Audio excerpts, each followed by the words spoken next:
এইভাবে যদি ডাল রান্না করা যায় কচুর গাঁঠি দিয়ে তাহলে দারুণ হয় খেতে। ভিডিওটি সম্পূর্ণ দেখার অনুরোধ রইল। নমস্কার বন্ধুরা, আপনারা দেখছেন কুকিং হাউস অফ অনিমা। আজকের রেসিপি হলো গাঁঠি কচু, আর গাঁঠি কচুর সাথে আমি মুগ ডাল দিয়ে রান্না করব। ভিডিওটি স্কিপ না করে পুরোটা দেখার অনুরোধ রইল। আর যারা ভিডিওটি দেখছো লাইক দিয়ে কন্টিনিউ করবে। এদিকে কড়াই বসিয়ে দিয়েছি। দেখো এখানে হাফ কৌটো আমি ডাল নিয়ে নিচ্ছি, মুগের ডাল। এটা আমি ভেজে নেব। মুগের ডালটা আমি লাল লাল করে ভাজবো না।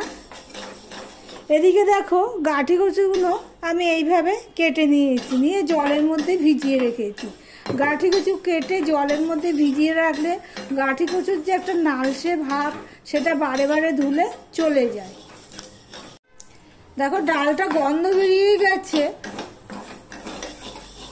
এবার আমি গ্যাসটা অফ করে দিয়েছি, দিয়ে আমি এখানে এই গরম কড়াইতে আমি জলটা দিয়ে দিলাম, দিয়ে 10 মিনিটের মতন আমি ভিজিয়ে রাখবো। তারপরে আমি ধুয়ে নেব। এদিকে একটা বাটি বসিয়ে দিয়েছি জল সমেত। জলটা দেখো গরম হয়ে এসছে, ফুটে ওঠার মতন হয়েছে। এই অবস্থায় আমি এই ডালগুলো দিয়ে দেবো। এগুলো আমি 10 মিনিট ভিজিয়ে রেখেছিলাম গরম জলে, দেখতেই পেয়েছো।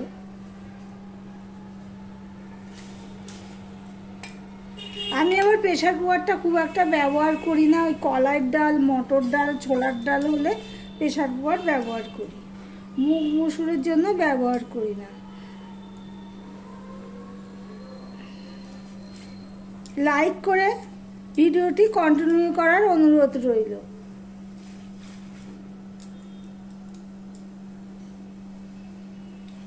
ডালটা আমার সব দেওয়া হয়ে গেছে।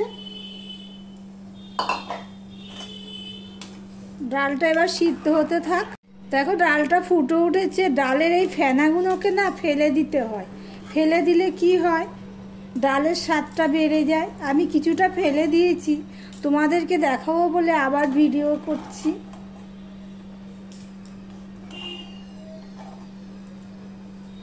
এই ফেনাগুলো এমনিতে ডালের গাদ বা নোংরা যাই বলতে পারো, ফেনাগুলো ফেলে দিলে কি হয়, ডালের স্বাদটা ভালো হয়। এবারে এর মধ্যে আমি এই ধুয়ে রেখেছি, কেটে ধুয়ে রেখেছি এই গাঁঠি কচুগুলো আমি দিয়ে দেব।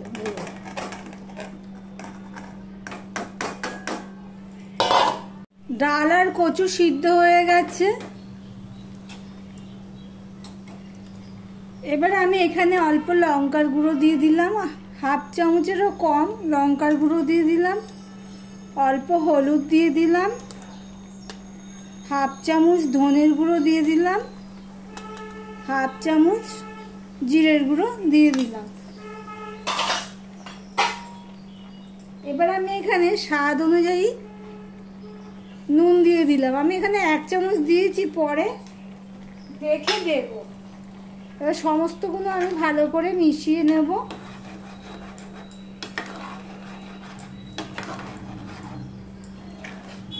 ডালটা একটু ঘন ঘনই হবে।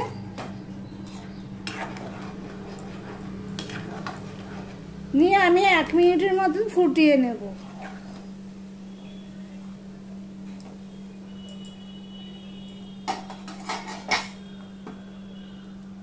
মতন ফুটিয়ে আমি ডালের বাটিটা নামিয়ে রেখে কড়াই বসিয়ে দিয়েছি। কড়াইটা গরম হয়ে গেলে তেলও দিয়ে দিয়েছি।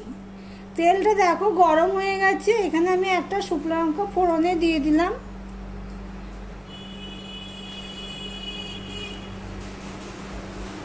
আর হাফ চামচের মতো 5 ফোড়ন আমি দিয়ে দিচ্ছি।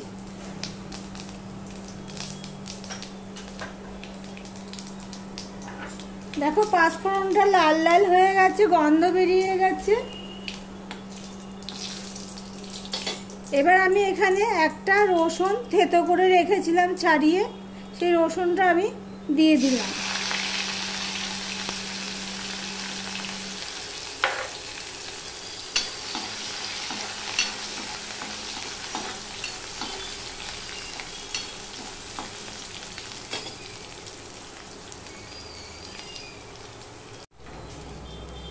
দেখো রসুনটা লাল লাল হয়ে ভাজা হয়ে গেছে, ফোড়ন হয়ে গেছে।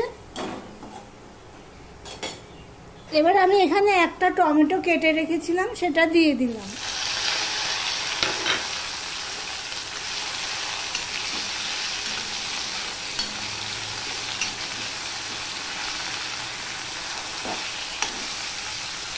টমেটোটা একটুখানি নরম হয়ে গেলে, কাঁচা গন্ধটাও চলে গেলে, আমি এবারে যে সিদ্ধ করে রেখেছি মশলা দিয়ে এই ডাল কচু, এটা আমি দিয়ে দিচ্ছি।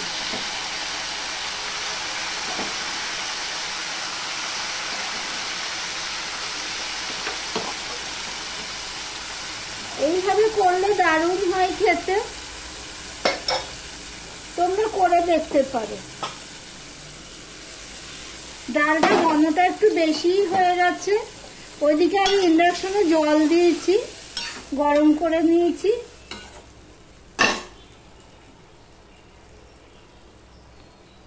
এবার আমি এই গরম জলটা ঢেলে দিচ্ছি।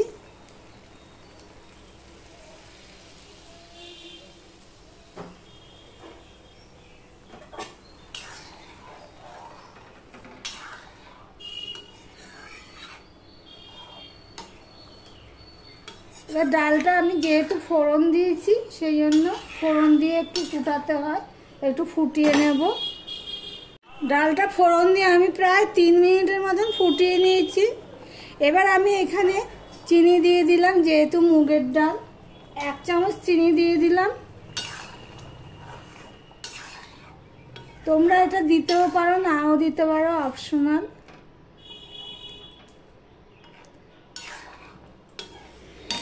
আমি এখানে হলুদ পাতা কুচিয়ে রেখে দিয়েছি।